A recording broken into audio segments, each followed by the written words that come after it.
In this video, we'll be talking about a cop who thought there were no cameras in the elevator, then did something truly...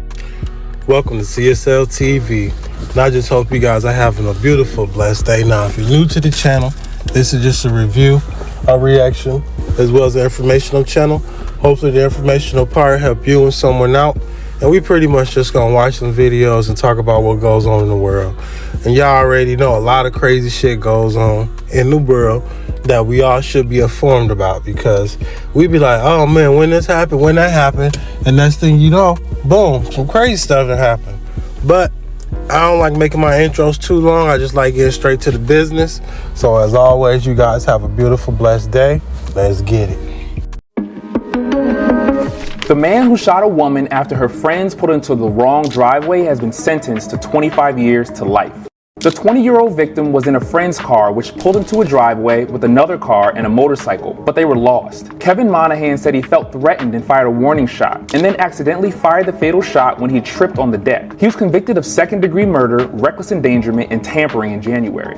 Now, as messed up as this is, I'm sorry that those folks had to lose their kid over this dumb nonsense, but at the same time, I'm also happy it wasn't a black person, because all this shit about racism, that shit's annoying. We dealt with this in the 1900s, 1800s, whatever. You know, it's 2020, folks, moving forward. That racism shit shouldn't be a thing. Everybody know how much we need each other. If this person needed a kidney from a black, Mexican, Asian, you see what I'm saying, and they was a donor, do fucking body parts care about what color or race you is? No, it don't. I'm just so messed up that they was turning the wrong way, like we all do something we ain't supposed to. Oh, I went the wrong way, let me turn around. Bow, you're dead.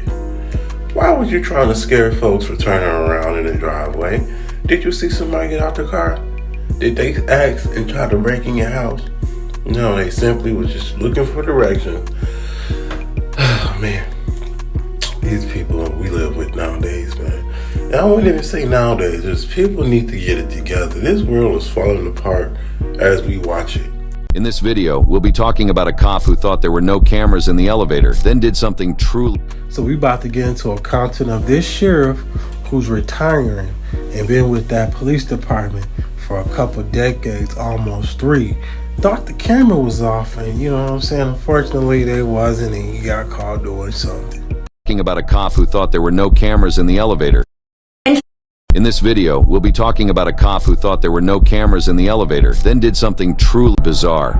Working in a sheriff's office can be really tiring and challenging, especially when you've been a deputy for over 2 decades. Even though retiring from that job could appear stressful to some, it could come as a blow to the person who's probably spent half of his life doing that job. In the El Paso County Sheriff's Office, Deputy Tony has served for 29 years. Now, it was the day of his retirement, and it was celebrated in an elevator that surprised his co-workers. In El Paso County, situated in Colorado, Tony was one of the longest-serving officers from his department, working in the transport and traffic units. After so many years, it was time for him to move on. However, elevator malfunctions have been troubling the sheriff's office authorities for a long time now. The malfunctioning elevator has been a cause of trouble and might have led to some issues if the only office in the county was attacked. To address this, 2 technicians covertly installed a camera to diagnose the issue. Unbeknownst to the officers, the hidden camera became a form of amusement for the people on the back end. After his retirement gathering and speech, Tony sure was expectedly emotional. However, he refused to stay in the state of melancholy for long. As soon as he entered the elevator, just like other people, Tony had his way of dealing with loneliness and stress, and even had the female officers join him in this. And all this while, he was being recorded on the camera. He might have...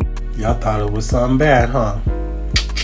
Received a lot of gifts and speeches that day, but what Deputy Tony ended up doing in that elevator would definitely have to be the show-stopping event of the day. As soon as he entered the elevator, this sheriff put on the famous song Watch Me, Whip Nay Nay by the hip-hop R&B artist Silento and started grooving. He didn't know he was being watched or that the chief deputy would catch him in the act. In case you didn't know, Watch Me, Whip Nay Nay is a 2015 song that became an instant hit because of its groovy music and catchy lyrics. Tony improvised his dance moves, and we can't complain about the product. He really started to let himself loose and owned the entire elevator. Deputy Tony's groove was interrupted when Deputy Reed stepped into the elevator, eyeing him skeptically. However, Tony's infectious energy soon had Reed joining in, and they synced their dance moves, busting out some serious moves. Initially unimpressed, Reed was won over by Tony's skills and abandoned her inhibitions, joining him in dancing. Their fun came to a halt when the chief deputy officer entered, prompting them to snap back to a professional stance. Even though the dancing stopped, the trio appreciated the music. Even the chief started shaking his head in tune with the song. The next floor came, and Tony couldn't wait to get back to his dancing. He saluted the chief officer and resumed his steps the moment the chief turned his back. On the same floor that the chief deputy officer left on, Deputy Murphy, the school resource officer, came into the elevator. She stumbled upon Deputies Reed and Tony engaging in some curious behavior on the elevator. Intrigued, she decided to join them, and before they knew it, they were all dancing away without a care. No, Superman did not join them, but the next best thing happened soon. The three of them started singing their steps according to the lyrics of the song. When the lyrics referring to Superman came, all three of them imitated the flying style and synced their moves. As if the three of them were not rocking enough, they were joined by Sheriff Bill Elder, who, as suggested by his name, was elder in seniority to them. Again, they hushed up when he came in, but this time, it was the senior who took the initiative of restarting the party. The four of them went gaga over the Salento song. They all probably knew they were being watched, but they could have cared less. After all, they weren't doing anything wrong, just a little harmless fun. The hidden camera in the elevator recorded the whole party and their crazy dance moves.